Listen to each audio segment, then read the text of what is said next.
Astrology isn't just about signs and symbols. It's a tool for navigating real life. Hello, and welcome to Astrology with Elisa. I'm your host, Elisa Dixon, and I'm so glad you're here. Let's dive in. It is Sagittarius season, you guys, and this week, in addition to getting things ready for the holidays, I'm also preparing for a big trip. My family and I are heading to Costa Rica, a place my husband has wanted to visit for years. And we finally said, why not now? I almost always have the travel bug. I'm always on the go. Sometimes just short distances in my day-to-day life, the third house kind of travel. And other times it's long distances, across the country or out of it completely. The ninth house kind of travel. And as I was packing this week, I found myself thinking about how in our world today, long distance travel has become so easy that hopping on a plane almost feels casual, almost like another version of running errands. But energetically, it's not the same at all. Ninth house travel is different. It stretches you. It exposes you to new cultures, new landscapes, new ideas. It expands you. And that is so perfectly Sagittarius. Sag is also the ruler of the ninth house in the natural wheel, the place of truth, beliefs, faith, optimism, travel, and the search for meaning. And it hit me this week why travel and beliefs share a house in astrology. Because anytime you go far from home, you're expanding your inner world too. You're learning, growing, trusting. Very Sagittarius. People sometimes say to me, Elisa, there are so many significations in a single house. How does it all go together? And the truth is, we don't always see the connections because of the world we live in now. We have phones, we have FaceTime, we have an entire digital network that keeps us close to people no matter where we are. But think back thousands of years. When someone left home for a long journey, there was no way to communicate back. No way to say, hey, I got here okay. I'm fine. No updates. A long distance trip was often a one-way journey, sometimes a permanent move. I remember almost 20 years ago when I moved from Connecticut to Ohio, it was a leap of faith, a Sag-style leap. I was ready to start a new chapter, follow the love story, and step into a life that didn't fully exist yet. But even then, in the back of my mind, I knew if it doesn't work out, I can always go home. It would have been hard, but not impossible. And thankfully, everything worked out beautifully. I stayed in Ohio, married the man, built the life, and stayed connected to home through phones and messages and technology. But imagine making a move like that in ancient times, with no guarantee, no communication, no safety net. That is Sagittarius. The willingness to leave with only what you can carry, to trust the road ahead, to believe that something meaningful awaits you, to leap and trust the landing. It's where that stereotype of the bohemian Sag traveler comes from.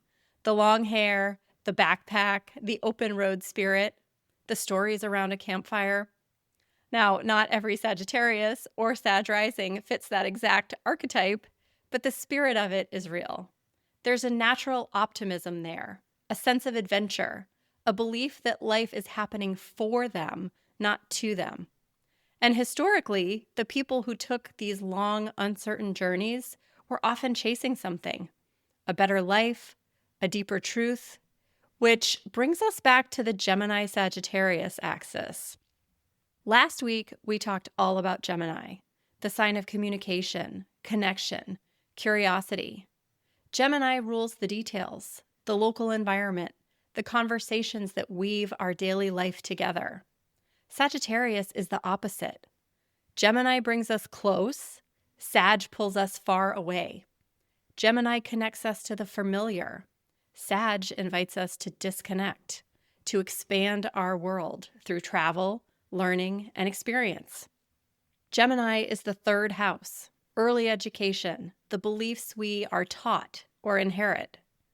Sagittarius is the ninth house, higher education, philosophy, the beliefs we choose.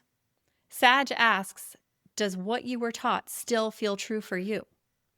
Sag invites you to expand, to explore, to go beyond what you've known. And after last week's episode, Unpacking the Gemini Full Moon, I received a message from a listener that gave me goosebumps. This person has their North Node in Sagittarius, which means their soul growth is tied to faith, trusting the unknown, and taking leaps without guarantees.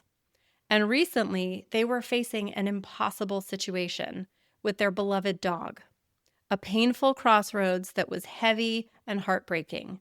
They had made the appointment to euthanize her the following week. But on the day of that powerful Gemini full moon, the one at 13 degrees, with the lunar nodes also at 13 degrees, forming that perfect mutable cross in the sky, they got a call. Someone had responded to their ad to rehome the dog. And not just any home, a 20-acre farm, a perfect environment for her breed, a place where this sweet dog could truly thrive. The listener wrote to me, the universe had our backs. And I felt that because this is exactly how Sagittarius energy works.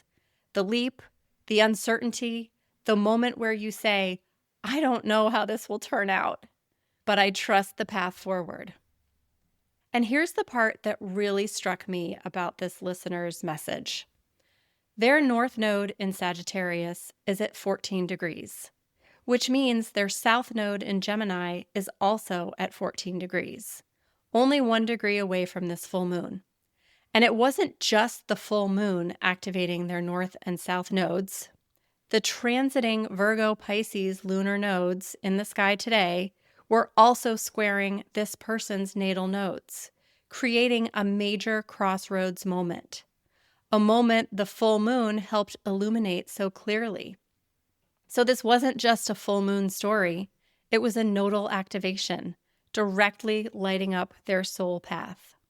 It was a moment of direction, a moment that asked for trust and delivered meaning in return. It's such a beautiful example of how astrology plays out in real time.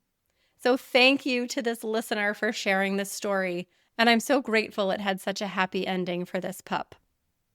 So in keeping with the Sagittarius spirit, I'm going to take the next couple of weeks to truly unplug, to step away from routine, to get some distance, expand my perspective, and let the experiences of this year settle to make space for what's coming next. A true Sagittarius reset. But I'm not leaving you without episodes. While I'm away, I'll be bringing back a few of your favorite episodes from earlier in the podcast, the ones listeners still write to me about. So you'll still have astrology to listen to while I refill my cup and get ready for 2026. And if you're still holiday shopping or looking for something meaningful for the astrology lover in your life, I have gift cards available on my website. As always, I love and appreciate you all. Thanks so much for listening. Take care, and I'll see you next time.